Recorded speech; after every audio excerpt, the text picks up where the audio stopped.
Hey everybody, welcome back. In this video, we're going to analyze the intro riffs to the song Never Meant by the band American Football.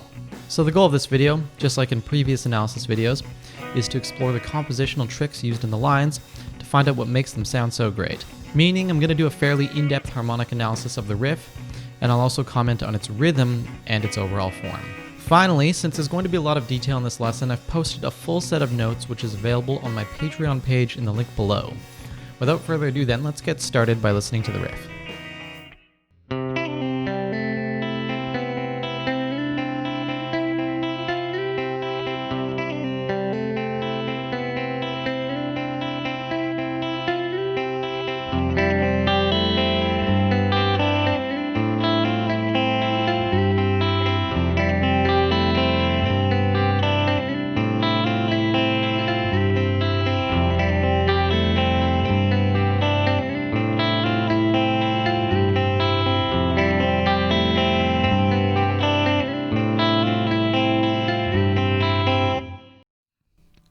To begin with, these riffs are in the key of C, and I would say that they're written using the C Ionian scale.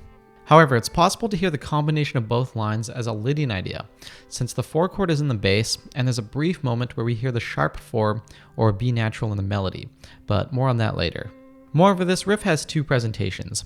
So we have an initial version where guitar 1 plays on its own, we just heard that, and then we have a second version where guitar 2 plays along with guitar 1, creating some harmony.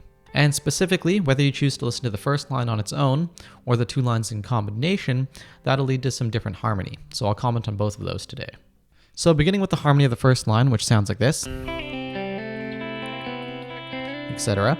This implies an Ionian sound as we have all of the pitch content from that scale, and the tonic is constantly reinforced through a C drone or pedal tone. Furthermore, we also have the tones of a C major triad, which are virtually always being presented in guitar 1's part. However, throughout the duration of the line, there are some slight alterations to the chord, including the introduction of a 7th and 9th in the form of a B and a D note, and an F note, which will imply an F major 7 on the back half of the measure. So all in all, this first riff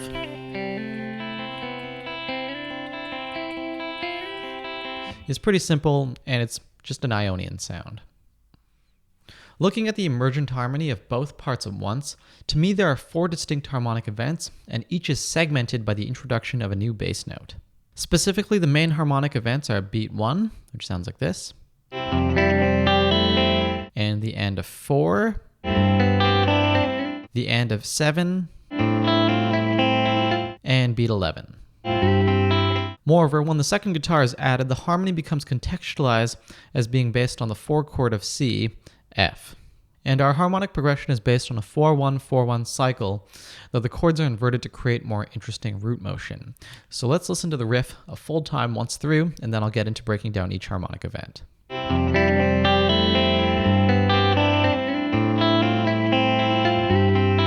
Starting with the first event, we have the notes C, E, D, G, and A in the upper voice, and the notes F, G, and C in the bottom voice. And overall, this spells an F major 13 chord. In the second event, we get a shift in harmony with the introduction of a B note and a dropping of the F. In the upper voice, the pitches are E, C, and B, and in the lower we have a G and a D.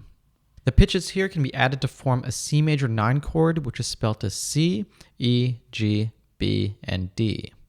In this case, the chord is an inversion since the 5th G is in the bass.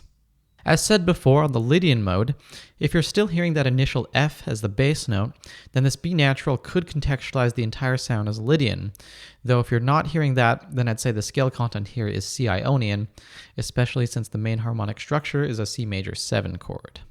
Moving on, in the third event, there's a C, E, and F in the upper voice, or the first riff, and there are the notes A, F, E, and C in the lower riff. These combined create an F major 7 chord, though the chord is inverted with the A in the bass, so we call that first inversion.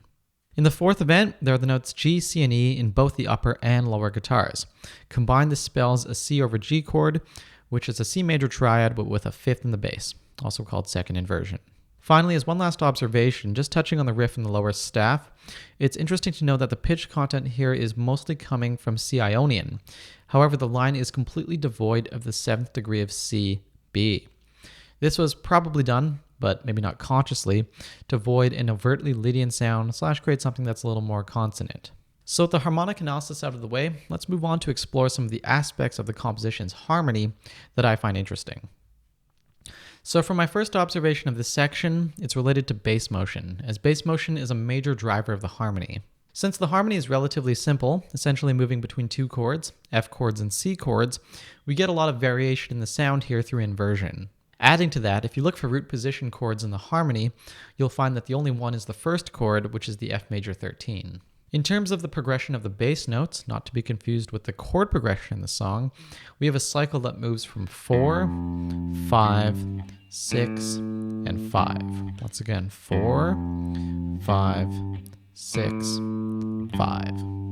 As a side note, if you've seen my previous video on analyzing tiny moving parts, then you may have noticed that the bass motion in that song is almost identical to the bass motion in this song.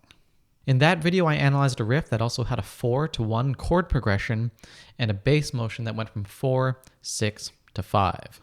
So we could maybe say that there's a bit of a harmonic trend happening here, at least between the two examples I've explored so far.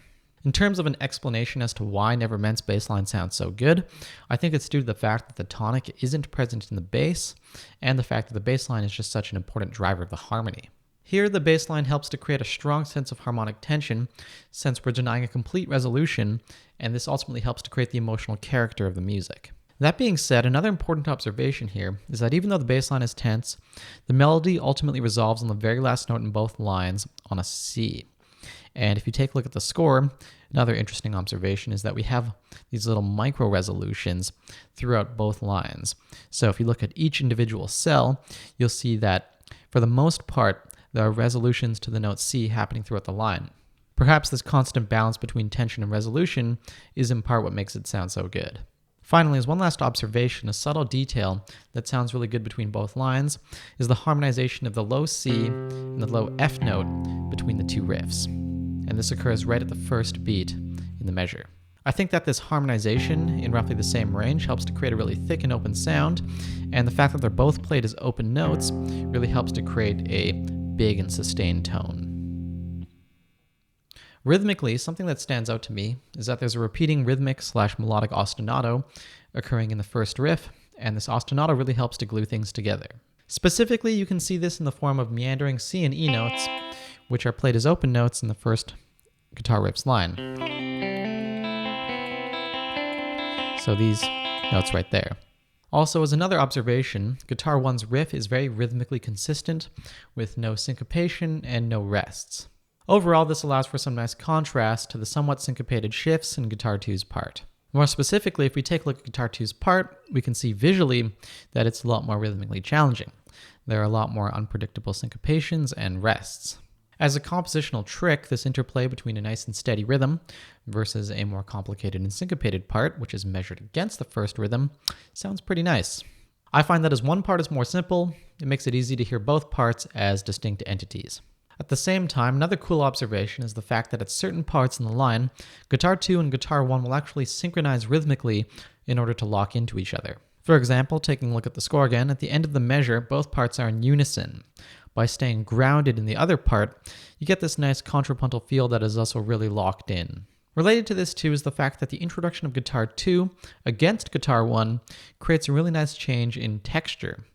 Guitar 2 serves to mostly just accentuate and texturalize the other guitar, at least to my ear. So with that being said, let's take one last listen to the riff, and I want you guys to pay attention to the things I've talked about today with regards to harmony, form, and rhythm. Here we go.